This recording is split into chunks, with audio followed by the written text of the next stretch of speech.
Hello students, welcome back on Mohari Devi Tapadia Girls College YouTube channel. In this class, I am going to tell you a very important figure of speech, and the figure of speech name is allusion. So student, the question is, what is allusion?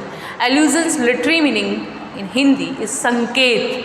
ठीक है, तो किसी भी work में, किसी भी literary work में अगर आपको संकेत मिलता है, जैसे सपोज़ आपने कोई पोएम पढ़ी और पोएम में आपको रामायण का, महाभारत का कोई कैरेक्टर मिल रहा है, कोई जगह मिल रही है, ठीक है, कुछ भी हो सकता है, कोई इवेंट, कोई प्लेस अगर आपको मिल रहा है उस पोएम में, पोएम अगर अभी लिखी गई है और आपको रामायण महाभारत के उसमें पात्र या कोई इवेंट या प्लेस मिल रहे हैं, तो इसका मतलब क्या है कि वहाँ वो रामायण का अलूज़न दिया गया है।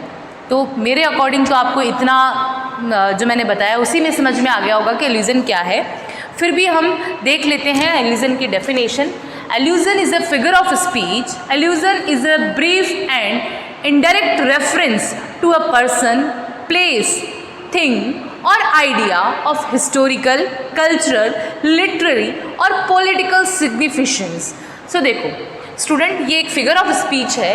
Allusion is a brief मतलब छोटा and indirect reference, ये एक छोटा और indirect reference है टू अ पर्सन, किसी पर्सन का हो सकता है, प्लेस का हो सकता है, थिंग किसी चीज़ का हो सकता है और आइडिया का हो सकता है। अब ये आइडिया वगैरह कहाँ से आ सकते हैं? ये हिस्टोरिकल हो सकते हैं, ठीक है, कोई हिस्टोरिकल एल्यूजन हो सकता है, जैसे कि बता दिया जाए कि कोई ऐसी कोई इमारत का नाम बता दिया जाए, ठीक है, कोई एंशंट जो है टेम्पल का नाम बता दिया जाए। कल्चरल एल्यूजन हो सकता है कि जो है ऐसा पहले हुआ करता था, पहले ऐसे कपड़े पहने जाते थे, ठीक है, उन कपड़ों को अभी पहना दिया जाए, मतलब कुछ कल्चरल एल्यूजन दे दिया जाए। लिटरेरी मतलब आज से इतने टाइम पहले, 100 साल पहले इस टाइप का जो है लिटरेरी वर्क होता था, तो उसका कोई नाम आ जाए। और पॉलिटिकल सिग्निफिकेंस या कोई पॉलिटिकल, अभी ऐसा है तो पहले हिटलर के टाइम ऐसा हुआ करता था। तो ये आपको समझ में आ गया कि कोई भी रिसेंट वर्क में या जो हम पढ़ रहे हैं उस वर्क में अगर उससे बहुत टाइम पहले का कोई भी रेफरेंस दिया गया हो तो वो क्या है? एल्यूज़न है, ठीक है। फिर उसके बाद it does not describe a detail the person और thing to which it refers. और इसमें सबसे इम्पॉर्टेंट बात ये है कि कोई डिटेल नहीं दी हुई होती। अगर आपको रेफरेंस मिलेगा, सपोज़ आपने कोई पोएम लिखी, ठीक है, आपने पोएम लिखी है और पोएम में आपने कुछ रेफरेंस दे दिया, लाइक आप बोल सकते हैं कि आपने सपोज़ पर्सन का आपको रेफरेंस देना है, पर्सन का रेफरेंस देने में आपने सीता जी का रेफरेंस दे दिया, हमारी सीता माता, उनका रेफरेंस आपने दे दिया कि एक लेडी है जो बिल्कुल सीता की तरह है, सब कुछ दे दिया, पर आप वहाँ सीता को पूरी तरह से डिस्क्राइब नहीं करेंगे, डिटेल में डिस्क्राइब नहीं करेंगे। आप सीता का नाम दे सकते हैं, पर आप कोई ज़रूरी नहीं है कि सीता को पूरी तरह से डिस्क्राइब करें कि उसका नेचर कैसा था। It does not describe in detail में डिस्क्राइब नहीं होती है ये द पर्सन और थिंग, कोई भी पर्सन और थिंग डिटेल में डिस्क्राइब नहीं होती टू विच इट रेफर्स, जिसका रेफरेंस दिया जाता है वो डिटेल में डिस्क्राइब नहीं होती। तो एल्यूज़न में क्या होता है? एल्यूज़न में कोई भी कल्चरल, लिटरली, पॉलिटिकल या फिर हिस्टोरिकल रेफरेंस हम अपने वर्क में देते हैं, पर उसको डिटेल में नहीं उसको रेफ़र करते हैं, डिटेल में रेफरेंस उसका नहीं देते हैं, डिस्क्राइब नहीं करते हैं, तो क्या होता है? वो एल्यूज़न होता है। The use of allusions are not confined to literature alone.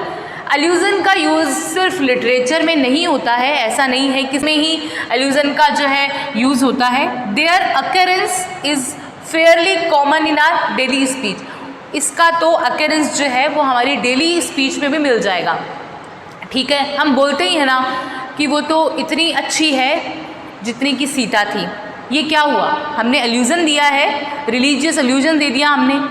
हम बोलते ही हैं कोई बदमाश होता है तो कि वो तो रावण के जैसा है, ठीक है, तो ये थोड़ी है कि हम उसको बोल रहे हैं कि वो रावण है, वो रावण के जैसा है, मतलब हमने एल्यूज़न दिया है उसमें, रामायण का रिलीजियस एल्यूज़न दे दिया, ठीक है। उसके अलावा हम अगर बोलते हैं कि वो तो क्वीन विक्टोरिया लगती है, ठीक है, तो हम क्या कर रहे हैं? उसको एक पर्सन का रेफरेंस दे रहे हैं कि वो क्वीन विक्टोरिया के जैसे लग रही है, कोई पर्सन का रेफरेंस हो गया ये, ठीक है। और उसके अलावा अगर हम बोलते हैं कि उसकी तानाशाही तो हिटलर के जैसी है, ठीक है, तो हम क्या कर रहे हैं? यहाँ पॉलिटिकल या फिर पर्सन का रेफरेंस दे रहे हैं।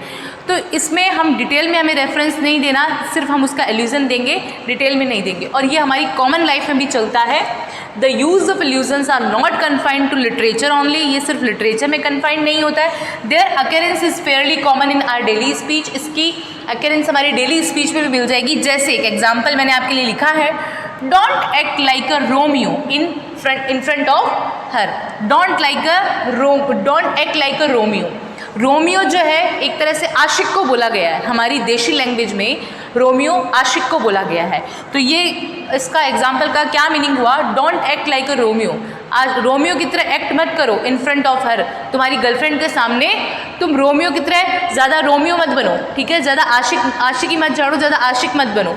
तो रोमियो कौन है आप सबको पता होगा, Romeo is a reference to Shakespeare's Romeo and Juliet. Shakespeare की रोमियो एंड जूलियट जो है वहाँ से रोमियो का नाम लिया गया है। पैशनेट लवर ऑफ जूलियट, जो रोमियो था वो पैशनेट लवर ऑफ जूलियट था, जूलियट का पैशनेट लवर था। तो ये रोमियो एंड जूलियट जो शेक्सपियर का वर्क है वहाँ से ये रेफरेंस लिया गया है, वहाँ से रोमियो का नाम दिया गया है। और रोमियो का मतलब हम हमारी देशी लैंग्वेज में समझते हैं आशिक से। तो तुम ज़्यादा आशिक मत बनो उसके सामने, यही बोलना चाह रहे हैं यहाँ। तो आई होप आपको एल्यूजन समझ में आ गया। एल्यूजन जो है वो एक फिगर ऑफ स्पीच है, इसमें किसी भी पर्सन का, किसी भी प्लेस का, थिंग का, आइडिया का ब्रीफ और इनडायरेक्ट रेफरेंस दिया जाता है, ठीक है, ब्रीफ और इनडायरेक्ट रेफरेंस दिया जाता है। और इसमें क्या होता है, it does not describe in detail the person और थिंग, इसमें डिटेल में पर्सन और थिंग को डिस्क्राइब नहीं करते हैं। टू विच इट रेफरेंस, इसके रेफरेंस में ज़्यादा डिस्क्राइब नहीं करेंगे डिटेल में, बस रेफरेंस में इनडायरेक्ट और ब्रीफ इसका एल्यूजन दिया जाता है। ब्रीफ मतलब छोटा होता है, इनडायरेक्ट मतलब इनडायरेक्टली कोई भी बात को बोल दिया जाता है जिससे हमें समझ में आ जाए कि वो राम के बारे में बात करना चाह रहा है, सीता के बारे में बात करना चाह रहा है, या रोमियो के बारे में बात करना चाह रहा है। फिर उसके बाद the use of allusions are not confined to literature और ऑल, सिर्फ लिटरेचर में जो है एल्यूजन का यूज़ ऐसा कोई ज़रूरी नहीं है। There occurrence is fairly common in daily speech, अपनी डेली स्पीच में भी इसकी अकेरेंस हमें मिल जाती है। जैसे मैंने बता दिया कि हम अगर किसी को बोलते हैं don't act like Romeo in front of her, अपनी गर्लफ्रेंड के सामने तुम रोमियो की तरह बिहेव मत करो, तो रोमियो एंड जूलियट से ये रोमियो नाम लिया गया है जो कि शेक्सपियर का वर्क है। तो यहाँ क्या जो है एल्यूजन हो गया, रोमियो एंड जूलियट जो कि शेक्सपियर का वर्क है। ऐसे ही बहुत सारे एग्जाम्पल्स हैं।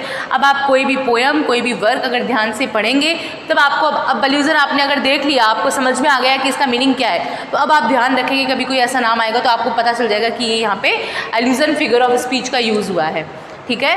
तो आप इसके और एग्जांपल्स देख सकते हो, बहुत सारे इस पे वीडियोस हैं, बहुत सारे आपको नेट पे इसके और बहुत सारे एग्जांपल्स मिल जाएंगे। तो आप इसको देखें अच्छे से, तब आपको क्लियर हो जाएगा। Thank you.